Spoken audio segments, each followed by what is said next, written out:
I'm going to explain Sudan's war in the clearest way I can. It's a huge country with around 50 million people, and it's being ripped apart by a brutal conflict that's created the largest humanitarian crisis since records began. There are two main rival sides, and control of the country is basically split between them. The Sudanese Armed Forces, or SAF, control the east, north, and center, including the capital, Khartoum. They're led by General Burhan. And the Rapid Support Forces, or RSF, control a large area in the west. They're a paramilitary group led by this man, who's known as Hemeti. With the way things are going, some people think this split could end up becoming permanent. And Sudan's actually been split before, when South Sudan seceded and became its own country in 2011. This big concern and big fear that we're looking at Sudan once again dividing itself. Now, Sudan is super diverse. There are lots of different ethnicities and tribes. I think more than 500, and some identify as Arabs, like originally from Arab tribes, and some are identified to be African, which are closer to sub-Saharan African tribes. This is also a product of British colonization, this creation of these African identities versus Arab identities. And that division is one of the dynamics that's playing out in this war. To understand how, you need to know about Omar al-Bashir. He was an authoritarian leader who ruled Sudan for 30 years from the late 1980s. While he was president, Bashir, who's from a Sudanese Arab tribe, was accused of favoring Arab communities from areas in the north and near the capital, giving them top positions in the state and the army, for example. That created resentment among non-Arab, or what are sometimes referred to as African communities, which are mostly concentrated in regions further away. There has been, historically speaking, a lot of marginalization of African tribes by the elites who are mostly belong to like quote-unquote Arab tribes from Khartoum. Now in 2003, some non-Arab groups in the western region of Darfur launched an armed rebellion against Bashir's Arab-dominated government.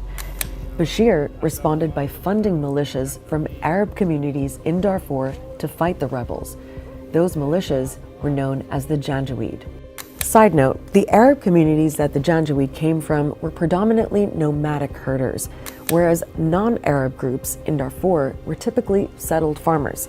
And there was already competition and conflict between those communities over land and water. Bashir was accused of exploiting those divisions by arming the Janjaweed. The Janjaweed went on to carry out a genocide against Darfur's non-Arab communities, killing around 300,000 people and setting fire to entire villages. In 2013, Bashir's government rebranded the Janjaweed as the Rapid Support Forces, with Hemeti as their leader. So that's how the RSF came about. Remember, they're one of the two main sides in the current war. The RSF were essentially a paramilitary force under the president's control, but separate to the official army, the Sudanese Armed Forces. That's the other main player in today's war. So the RSF and SAF were essentially on the same side. They were both part of Sudan's security system under President Bashir. Then, in 2019, this happened. There were big pro-democracy protests against Bashir's government.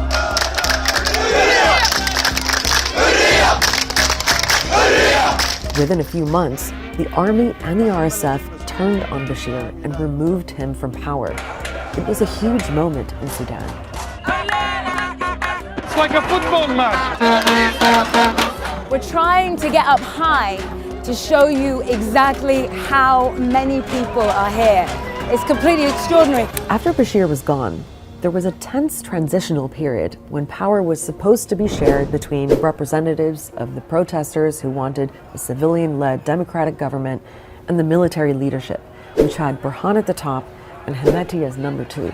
There was finally a very unique window of opportunity to move towards democracy, but it was a chance that was stolen from the people of Sudan by the Rapid Support Forces and by the Sudan Armed Forces, who refused to let go. All right, we're breaking into this program to take you live to Khartoum. In 2021, the military, under Burhan, made a power grab and abandoned the power-sharing deal with the civilian groups. And it's really the coup of 2021 that led us down this road to war. A power struggle then developed between Burhan and Hemeti, especially over plans to merge the RSF into the Sudanese armed forces. Obviously, this is something that would have threatened Hemeti's power. The disagreements between them became so much by April of 2023 that they both thought that the only way to figure this out was to eliminate the other. And that's how the war started.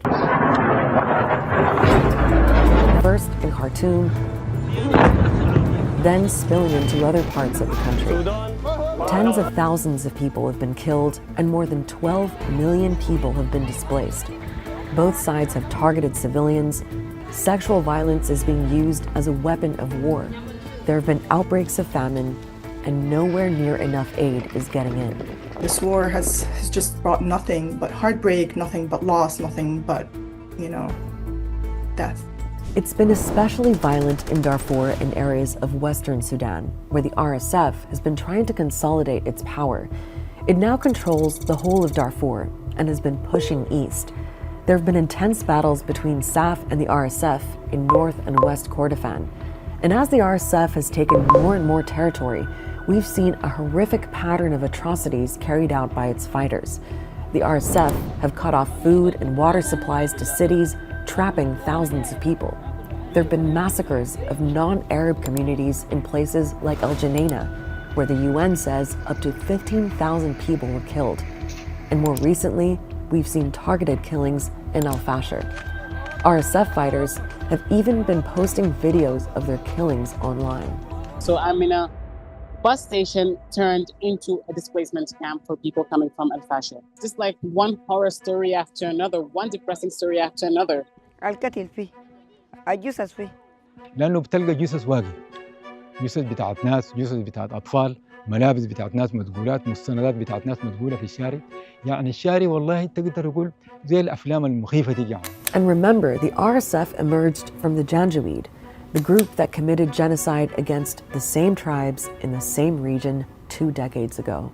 One way I've heard someone describe it is that they are just doing the job they started in the early 2000s. They are just completing the genocide they began. In fact, the US has already declared that the RSF's actions in Darfur since 2023 amount to genocide.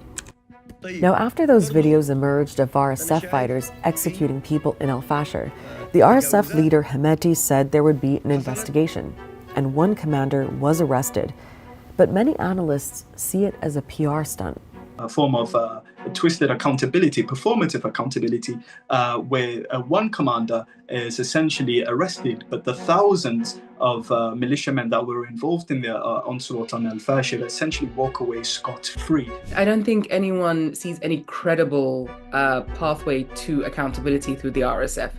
Now, another aspect to this war is the role of outside players who are providing political support and in some cases, weapons to the competing sides. One of SAF's main backers is Egypt. For the Egyptian government, their interest is to have a modicum of stability in Sudan, and in that they draw on a government, the last kind of legalized government that you have, which is the Sudan Armed Forces. But mostly it relies in terms of weaponry on Turkey and Iran, and as well as Egypt. On the RSF side, one of the main players is the United Arab Emirates, the UAE, which denies support to the RSF, but is well known to be the RSF's main backer. The RSF relies mainly on the United Arab Emirates for political and military support, but it also relies on a network of different states and sort of authorities in the region surrounding Sudan that are very close to or allied to the United Arab Emirates. A report from Amnesty International found that the conflict is being fueled by an almost unimpeded supply of weapons to both forces. It found evidence of weapons from Turkey, Russia, Serbia, China, Yemen, and the UAE.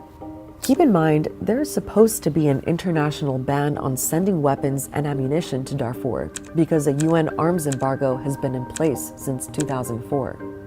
Another thing fueling the war in Sudan is gold, which both sides are using to fund their fight, to buy weapons and supplies like food and fuel. Gold can be found all over Sudan. It's a multi-billion-dollar trade and the most significant source of income for both SAF and the RSF. Sudan borders 7 other countries, and it's thought that gold is being moved out through many of them. So we have other armed groups, producers, traders, smugglers, neighboring governments much further afield, and this makes a real network or networks that come together to sustain the war. So this war has evolved well beyond a feud between 2 generals. There are billions of dollars worth of commodities at stake and so many players. And now we're looking at both sides trying to entrench their authority in places they control. Both SAF and the RSF have actually set up rival governments in Port Sudan and Niala. It's just really important to stress that none of these 2 governments have full legitimacy. One of them was born out of a coup against the civilian government and the aspirations of the revolution, and the other one, came out of mass killing and murder and ethnic cleansing of the Sudanese people. I often talk about this not as a civil war, but a counter-revolutionary war, a war against civilians, a war punishing civilians for the audacity of trying to have, their own kind of government. There has been diplomacy going on to try to bring an end to the war, at least to pause fighting and get aid to people.